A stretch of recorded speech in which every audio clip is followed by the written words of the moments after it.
morning, tree people. Today we are going to talk about the three-point cut. This is a cut technique that allows you to do the minimum amount of damage to a tree when you're trying to remove a branch. The first part of the technique is removing weight from the branch, and then after that we're going to be making a final cut at a natural barrier for decay for the tree. Trees never heal in the sense that we would think about it, but they compartmentalize. So they're going to be closing over tissue. This technique will allow us to work with how trees function to do the minimum amount of damage. This video is very much covering branches that are below head height and under, let's say, 3 inches. If you're going higher up in the tree, or if you're cutting off a larger branch than that, make sure you have somebody who knows what they're doing, preferably a professional arborist. You can either damage yourself, or you can damage the tree, or you can damage property. So this becomes very dangerous very quickly if you start getting into height or larger branches that might weigh a lot.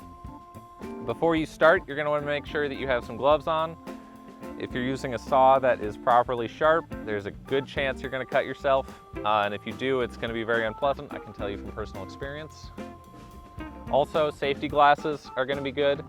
There's going to be sawdust flying around, so it's going to go in your eyes at some point if you do this a lot. We can talk about the saws next. So you want to get yourself a pruning specific saw, preferably one that is sharp and not super rusty. These saws cut on the pull stroke as opposed to like a carpentry saw where you're going to be pushing to make the cut. So once you have all those things, we can get to the three-point cut. Now we are ready to make our three-point cut. The three-point cut is a cut that comes in 3 points. The first cut we're going to be making is an undercut. So we're going from the bottom of the branch to the top of the branch. And this, we can't undercut all the way through the branch. If you see, if we put a little weight on the branch, the weight of the branch is going to sit on the saw and pinch it. So that's our first cut. Our second cut is going from we're going to go out a little bit on the branch, and we're going to go from the top to the bottom of the branch. So we're making this cut, and the reason we don't start with the top-down cut is that this will tear down. So these stretchy fibers are going to hit our first cut we made and then break off. If we didn't make that first cut, it would rip down the trunk of the tree. So now we have the weight of the branch off, and we can make our final cut. So we're making the final cut at the branch bark collar, which is a swelling of tissue that is kind of a gateway between the branch and the trunk. So when you see trees naturally shutting down branches, this is going to be the point where the branch dies, and it's kind of a natural barrier to decay and pathogens getting into the branch and things like that. Remember, there are a million ways to do this wrong and 1 or 2 ways to do it right. And a lot of times you're not going to be able to make the perfect cut, but you're always striving to get it in just that right spot. And if you are able to come back to this tree later, you can kind of see how the wound is healing and evaluate how correct you were. And when you're doing this, you got to remember to think in 3 dimensions. The saw is going to have the pitch and different ways that you can hold it. So you're going to want to make sure you're going all the way through. And this branch lets you cut top down, but often you're going to be cutting towards the trunk of the tree, and that's a little more difficult to line up. Sometimes I like to hold the saw around the backside to kind of get it right. If you're concerned kind of the first time you do this, you can get a permanent marker and mark out where the collar is. And the collar is going to vary by species, but there's going to be a swelling of tissue here. And generally, a safe starting point for a lot of trees is that it's going to be perpendicular to the branch, so kind of at a 90-degree angle to the branch that you're removing. This varies by species, so a lot of maples, it's going to be a little closer in. Oaks, it's going to be more towards 90 degrees, and then a lot of things fall in between there. So we're making our cut. We want to make sure line everything up. And when you're cutting with these saws, they should be very sharp, so you don't have to push really hard. You just let the saw do the work as you're cutting. And when you're finishing the cut, go very slowly. So that time I didn't hit the trunk of the tree. The only reason these trees are here are for pruning demonstrations, so this is the only time I would suggest doing this. A lot of times if you're coming through a little hot, cutting from the bottom up, you can hit the stem of the tree, and that's called leaving your signature. Don't do that. Make sure that you're tapping out your saw every time you make a cut, or else the sawdust will build up inside the scabbard and then the saw won't stay in there and it can fall out when you're not expecting it. And I've gone to the emergency room for that in the past. This was a pretty good cut. It's pretty level. When you're starting out, you know, you can have one side higher than the other if you don't line the saw up correctly, but this one's pretty clean. We're gonna make some cuts on different species now and kind of show you the different collars and how they line up. Here we are at a tamarack tree. You can see there's pretty clearly defined collar here, so it's that swelling of the branch before it kind of goes into a consistent taper. We're making our 3-point cut. For a lot of these cuts, this is clearance, so that's kind of our goal. You always want to have a goal in mind when you're removing tree branches. You don't want to just be causing mechanical damage to a tree without reason. So our first cut, a couple inches away from the trunk, undercut. This one, you can see if you go too far, it's going to grab the saw, so that's why we can't undercut all the way through. Make our overcut,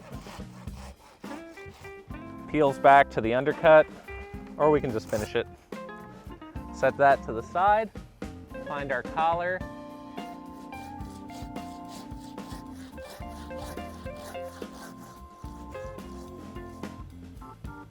and make our cut. Here's our Turkish filbert, make our undercut, make our overcut, tap our saw, move the branch, find our collar,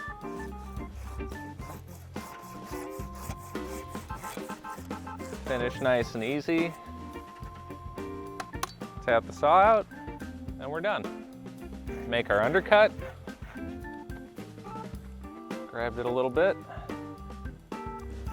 make our overcut, line up our collar,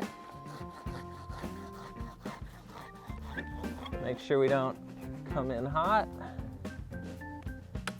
There we go. That's a little tight to the collar. Make our undercut, make our overcut, peel it back, finish up at the collar, tap the saw out. Now we're going to show a slight variation on the 3-point cut, and this is the snap cut. So when we make our 3-point cut, we're typically making our undercut and our overcut. If we rotate that 90 degrees and do the same pattern, gravity won't be encouraging this branch to break as we make our 2 cuts. So it'll hold in place, but then we can break it off when we want to. So the reason this is beneficial is sometimes if you don't want to hit like a bench or something and you're removing a small branch, you can make a snap cut, it'll hold in place, and then you can take it off when you're ready. I enjoy it because you can make your cuts, put your saw away, get 2 hands on it, control it, and then make a nice little pile for all your branches. This takes some getting used to for different species, for how close the cuts need to be and how much you have to cut for them to break properly. So we make 1 vertical cut, we make our 2nd vertical cut, can tap my saw out, get 2 hands on it, wiggle it back and forth, and it splits kind of like you're breaking a piece of firewood. That one held on a little bit because I didn't cut all the way through. I can make a nice little pile, and then just like the 3-point cut, find my collar. That's a little far out. If you cut it a little far out and you want it should be a little tighter into the branch. Sometimes there's diminishing returns if you try to shave off like 1/8 of an inch with your handsaw. So that cut might just be what it is. Here's another snap cut demonstration. This is on a Kentucky coffee tree. Make sure whenever you're cutting that your saw is not hitting the main stem or any other branches that you're keeping. So I'm gonna shift my snap cut slightly, cut around the main stem. 1 cut, 2 cuts, nice and easy so it doesn't break prematurely. Clean my saw, wiggle the branch a little bit, make a nice neat little pile. Line up my final cut, Make sure I don't hit the stem on the finish. Oh, looks pretty good. Here we're going to be making a snap cut on a Freeman maple. This is getting into the territory where you want to be having a helmet on and have experience in what you're doing. I'm also using a snap cut so that I can control this coming down. So I'm going to make one cut, cut a little over half,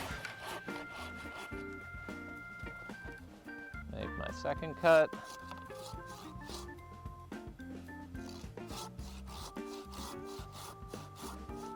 cut a little over half, clean my saw out, wiggle it back and forth, neat pile, line my saw up. So this I'm cutting at a slightly steeper angle because of the species. Make sure I don't hit it on the way out.